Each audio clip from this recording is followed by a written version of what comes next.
కార్తీక పురాణం నిత్యపారాయణం 28వ అధ్యాయం అంబరీషోపాఖ్యానం. ఈరోజు 28వ రోజు బహుళ త్రయోదశి. ఈరోజు శివునికి అభిషేకం చేయించాలి, నవగ్రహ స్తోత్ర పారాయణం చేయాలి. ఈరోజు ఉసిరికాయలు నువ్వులు దానమివ్వాలి. ఈరోజు ఉసిరి నిషిద్ధం. 28వ అధ్యాయం ప్రారంభ. ఓం శ్రీ గురుభ్యో నమః. ఓం శ్రీ గురుదేవ దత్తాత్రేయాయ నమో నమః. ఓం శ్రీ సరస్వత్యై నమో నమః. ఓం క్లీం నమః శివాయ. అంబరీష ఉవాచ. శ్లోకం. తిష్ట తిష్ట నమస్తేస్తు సుదర్శన హరిప్రియ బ్రాహ్మణోయముదాత్రాహి నైనం హంతుం త్వమర్హసి.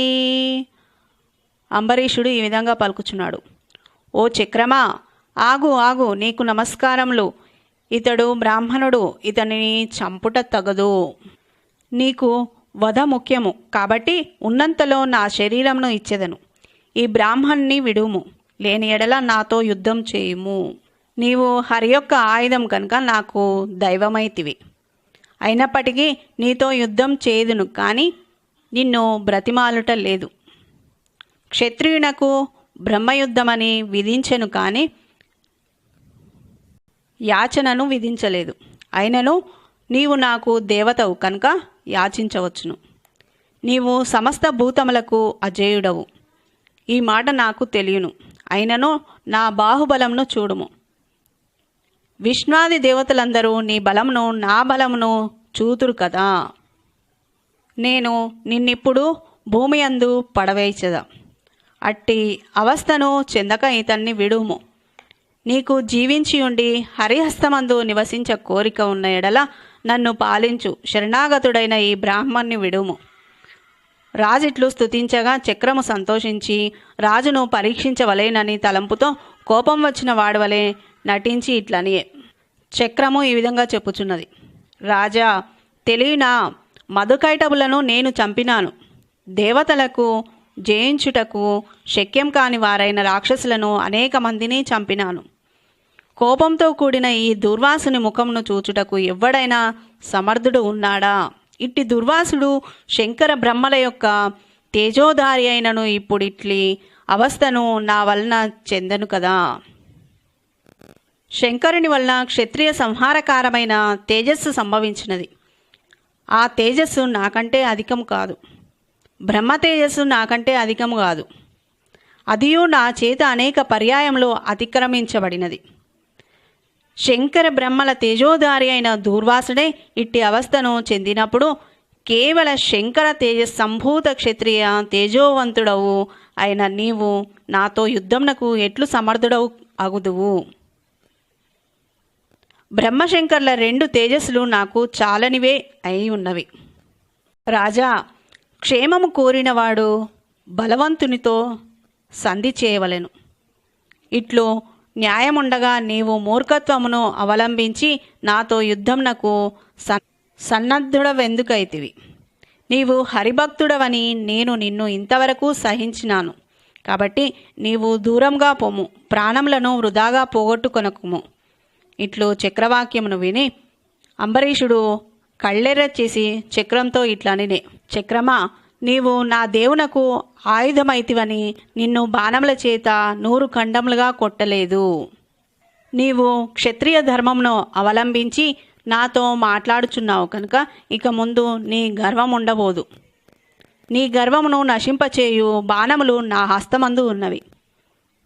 నేను బ్రాహ్మణుల యందును దేవతల యందును స్త్రీల యందును జ్ఞాతులందును గోవులందును బాణములను వదలను. నీవు క్రూడరవైనను దేవుడవవు అగుట చేత ఉపేక్షించినాను. నీవు దేవత్వమును వదులుకొని క్షత్రియత్వంతో కూడి నా ముందు నిలిచి అగ్నితో సమానమైన వేడిగల నా బాణములను సహించుము, చూతము. ఇట్లని అంబరీషుడు 24 బాణములను ఆ చక్రపాదముల మీద వదిలెను. ఇట్లు క్షాత్ర పౌరుషంతో కూడిన రాజును చూచి చక్రము నవ్వుచూ ఇట్లనియే. రాజా, నీ సంరక్షణ నిమిత్తమే హరి నన్ను పంపినాడు. నిన్ను శరణాగతుడైన బ్రాహ్మణ్ణి విడిచి తిని సుఖముగా ఉండుము.